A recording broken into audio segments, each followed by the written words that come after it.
नमस्कार दोस्तों, net crack अड्डा चैनल में आपका स्वागत है। आशा करती हूँ आप सभी लोग स्वस्थ होंगे। तो दोस्तों, आज जो मैं टॉपिक लेकर आई हूँ वो लेकर आई हूँ इंटरनेशनल मॉनेटरी फ़ंड। ठीक है, तो जैसे कि मैंने पिछले वीडियो में भी आपको बताया था कि इंटरनेशनल मॉनेटरी फ़ंड का मेन पर्पज़ है कि भी जब हमारा नेगेटिव बीओपी हो, बैलेंस ऑफ पेमेंट, तो और हमने बैलेंस ऑफ पेमेंट के बारे में अच्छे से पढ़ लिया है। अगर आपने बैलेंस ऑफ पेमेंट नहीं पढ़ा तो जाकर वो वाली वीडियो देखिए, फिर उसके बाद आपको इंटरनेशनल मॉनेटरी फ़ंड जो है वो अच्छे से समझ में आएगा। ठीक है, तो इंटरनेशनल मॉनेटरी फ़ंड का मेन पर्पज़ ये होता है कि जिन कंट्रीज़ का नेगेटिव बीओपी है, नेगेटिव बैलेंस ऑफ पेमेंट को पॉजिटिव बैलेंस ऑफ पेमेंट के अंदर कन्वर्ट करना। ठीक है, तो इसमें क्या है, सबसे पहले आपको बताऊँ चाहिए इंटरनेशनल मॉनेटरी फ़ंड कब आया था। इंटरनेशनल मॉनेटरी फ़ंड जो है वो आपके इस्टेब्लिश हुआ था जुलाई 1944 विद 44 कंट्रीज़। ठीक है, 44 कंट्रीज़ के साथ जो है आईएमएफ बनकर आया। इसके अंदर दो बॉडीज़ हैं, दो बॉडीज़ को सेट किया गया था 1944 के टाइम पे, एक आईबीआरडी और IMF, international bank for reconstruction development, और एक आईएमएफ। आईबीआरडी क्या करती है, आईबीआरडी उसके लिए काम करती हैं जैसे मान लो कोई कभी क्या होता है किसी कंट्रीज़ के अंदर वॉर के कारण या फिर कोई ऐसी चीज़ें आ जाएं जिसके कारण जो है वो बहुत ज़्यादा नुकसान हो जाए। ठीक है, तो उस टाइम पे क्या करते हैं, जैसे कि वर्ल्ड वॉर के टाइम पे बहुत सारी कंट्रीज़, बहुत सारी चीज़ें ऐसी हुई थी कि जिसमें उनको बहुत ज़्यादा भारी नुकसान हुआ था। ठीक है, बहुत ही बल्कि बुरी तरह से वो क्या हो चुकी थी, ख़त्म हो चुकी थी। तो इसीलिए क्या करता है आईबीआरडी उन कंट्रीज़ को क्या करता है, हेल्प करता है। ठीक है, और आईएमएफ हमें पता ही है, आईएमएफ क्या करता है, नेगेटिव बीओपी को पॉजिटिव बीओपी के अंदर कन्वर्ट करता है। ठीक है, फिर क्या हुआ 1944 में, जैसा हमें पता है आईबीआरडी और आईएमएफ की दो बॉडी सेटअप हुई थी। तो क्या हुआ 1945 के अंदर आईबीआरडी और आईएमएफ को मर्ज कर दिया गया, जिसे हम बोलते हैं ब्रिटन वुड्स ट्विंस। ठीक है, तो ये क्वेश्चन बना हुआ है कि ब्रिटन वुड्स ट्विंस के अंदर कौन कौन से आते हैं। ब्रिटन वुड्स ट्विंस के अंदर दो आते हैं, एक आईबीआरडी और एक आईएमएफ। ठीक है, आपने अच्छे से याद रखना है कि ब्रिटन वुड ट्विंस कौन है, आईबीआरडी और आईएमएफ। ठीक है, अब हम पढ़ते हैं एम क्या है आईएमएफ का। तो सबसे पहले क्या है, एम है प्रमोट इंटरनेशनल मॉनेटरी कोऑपरेशन। कि हमने क्या प्रमोट करना है कि जो भी हम इंटरनेशनली, जो भी हम मॉनेटरी, जो भी मनी की चीज़ें हो रही हैं, हमारे यहाँ से करेंसी जा रही है, करेंसी आ रही है, ठीक है, दूसरे देश की, तो उनको क्या करना है, हमने मतलब कि दूसरे देश के साथ कोऑपरेट करना है। ठीक है, और facilitate the expansion and balance growth of international trade. और हमारा क्या हो कि जो भी हमारा बीओपी है, हमारे इंटरनेशनल ट्रेड है, वो स्मूथली चल सके। ठीक है जी, ये क्या था, इसका प्राइमरी एम्स थे। Next is IMF facilities.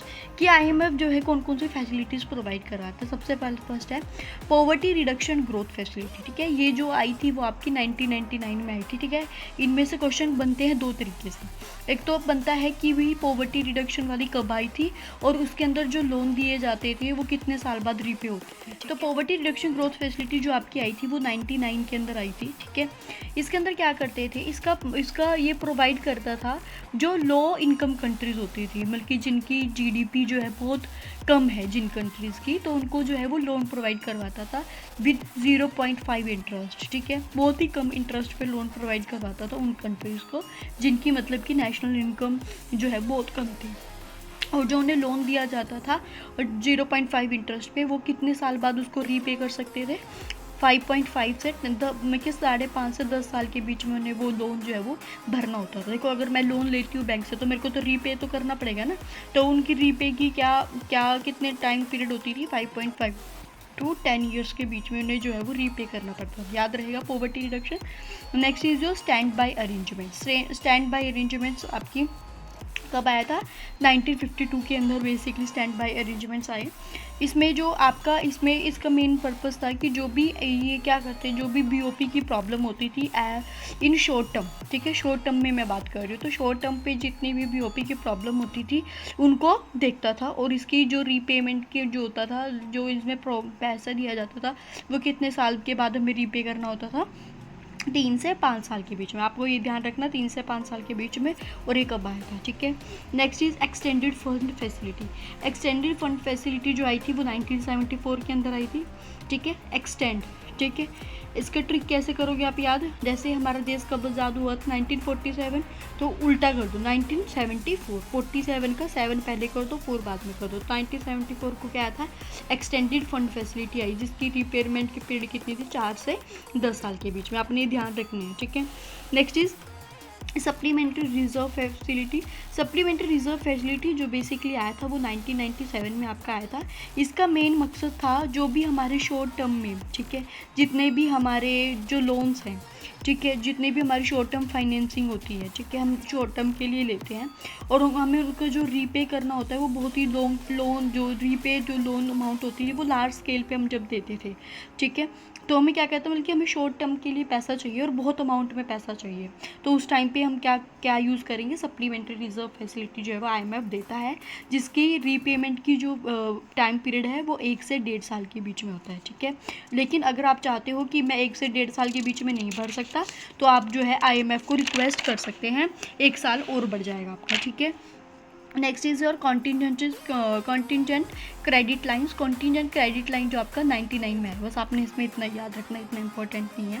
Next is compensatory financing facility. Compensatory financing facility जो आपका आया था वो 1963 में आया था, जिसका टारगेट था कि जितने भी हमारे एक्सपोर्ट में शॉर्टफॉल हो रही है, शॉर्टफॉल मतलब कम हुई हो रही है कि हम एक्सपोर्ट नहीं कर पा रहे हैं और इम्पोर्ट हमारा बढ़ता जा रहा है, जिसकी वजह से हमारी इम्पोर्ट की कॉस्ट बहुत ज़्यादा बढ़ रही है, हमें कोई प्रॉफिट नहीं हो रहा। प्रॉफिट क्यों नहीं हो रहा? क्योंकि एक्सपोर्ट नहीं हो रहा। तो इस टाइम पे हम क्या करते हैं, वो नेशन कौन सी अपनाएंगे, कंपनसेटरी फाइनेंसिंग फैसिलिटी लेंगी, जो आपको रीपे करना होता है 3 से 5 साल के बीच में। और एमरजेंसी असिस्टेंस जो आपका बेसिकली आया था वो 1962 में आया था। ये बोलते हैं कि कई बार क्या होता है कि कई बार कंट्रीज़ के अंदर कोई नेचुरल डिज़ास्टर आ जाए, कोई कन्फ्लिक्ट्स हो जाए दूसरे देश के साथ, ठीक है, तो फिर ऐसे टाइम पे जो है यहाँ पे जो है वो पैसा जो है IMF देता है, अगर वो उसकी मेंबर कंट्रीज़ हैं, उन मेंबर्स कंट्रीज़ को, ठीक है, जिसको आपको रीपे करना होता है मतलब कि 3 साल से लेके 5 साल के बीच में आपको ये जो है वो रीपे करना होता है, ठीक है। आपको ये ध्यान रखना है, ठीक है, मैं पहले बता रही हूँ, ये बहुत ज़्यादा इंपॉर्टेंट है। आप इसको 1-2 बार रिवाइज करोगे तो वो आसान से हो जाएगा। इनके भी याद रखना कि कब आया था और इसकी रीपेमेंट कब कौन सी है, ठीक है। थोड़ा सा ये भी पढ़ लेना, ये कब दिया जाता है, ठीक है। नेक्स्ट हम पढ़ते हैं SDR, ठीक है। This is another important topic, ठीक है। SDR स्पेशल ड्राइंग राइट्स, ठीक है। जो ये होता है ये IMF द्वारा ही बनाया गया था 1969 के अंदर, ठीक है जी। इसको रिव्यू किया जाता है हर 5 साल बाद, ठीक है, हर 5 साल बाद इसको देखा जाता है कि इसके अंदर कोई चीज़ चेंज करने के लिए है या नहीं, ठीक है। तो इसको हम पेपर गोल्ड के नाम से भी जानते हैं, ठीक है। ये क्वेश्चन बना हुआ पेपर गोल्ड किसको कहते हैं, स्पेशल ड्राइंग राइट्स को। स्पेशल ड्राइंग राइट्स को पेपर गोल्ड के नाम से भी जाना जाता है। इसके अंदर 5 मेजर करेंसीज होती हैं। कौन कौन सी 5 करेंसी होती है? US dollar, euro, Chinese Redmi जिसको युआन, जापानीज़ येन, ब्रिटिश पाउंड। ये आपको इसमें सीक्वेंस में बनाने के लिए आ सकता है, ठीक है, तो आपको इस सीक्वेंस में ही याद करना है। अगर आप प्रीवियस ईयर क्वेश्चन देखोगे तो मैंने देखा है इस वाले क्वेश्चन को, जिसमें इनको सीक्वेंस में बताया गया है, जैसे पहले ये दे दिया, फिर ये दे दिया, फिर ये दे दिया, फिर ये, ठीक है, ऐसे वो देकर रखेंगे तो आपको बोल दिया जाएगा कि इन्हें सीक्वेंस में लगाओ। तो आपको याद रखना है, पहले US डॉलर है, फिर यूरो है, फिर चाइनीज़, फिर जापानीज़, फिर ब्रिटिश के पाउंड, ठीक है, ये आपने ध्यान रखना है, ठीक है। नेक्स्ट इज योर, ये क्या होता है special drawing right? Special drawing right basically work as a basket. इस अंदर क्या होता है, ये करेंसी जो है वो इसके अंदर इंक्लूड होती है, ठीक है। इसमें मिलकर एक बेसिकली कूपन की तरह ये काम करता है, ठीक है। इसमें जो स्पेशल ड्राइंग राइट्स होते हैं वो उन्हीं को दिए जाते हैं जिनका क्वाटा होता है, जितने मतलब कि जितने अमाउंट का, जिस नेशन का जितना क्वाटा फिक्स होता है, ठीक है, IMF का, मतलब कि जितना मैं उसके अंदर लगाऊंगी पैसा तो उतना ही मेरा क्या होगा, उसके अंदर हिस्सेदारी होगी, तो क्वाटा उसी हिसाब से डिसाइड होता है, ठीक है। स्पेशल ड्राइंग राइट्स में आपको याद रखना है कि ये क्या है, इसको पेपर गोल्ड भी कहते हैं और इस कूपन की तरह काम करते हैं। इसके अंदर 5 करेंसीज मेन है, US, euro, Chinese, Japanese, British pound. ये आपने सिक्वेंस में याद करना है, ठीक है। आज हमने अच्छे से अपना IMF पढ़ा है, मीनिंग इसका क्या एम्स है, IMF की सारी फैसिलिटीज़ हमने पढ़ी है और स्पेशल ड्राइंग राइट्स के बारे में हमने पढ़ा है, ठीक है। तो आपने इसको अपनी नोटबुक में अच्छे से ऐड करना है। कोई डाउट है आपको IMF में या फिर और भी किसी टॉपिक में तो आप मेरे को कमेंट कर सकते हैं। वीडियो अच्छी लगे तो मेरे चैनल को सब्सक्राइब करना, वीडियो को लाइक करना। जय हिंद, जय भारत।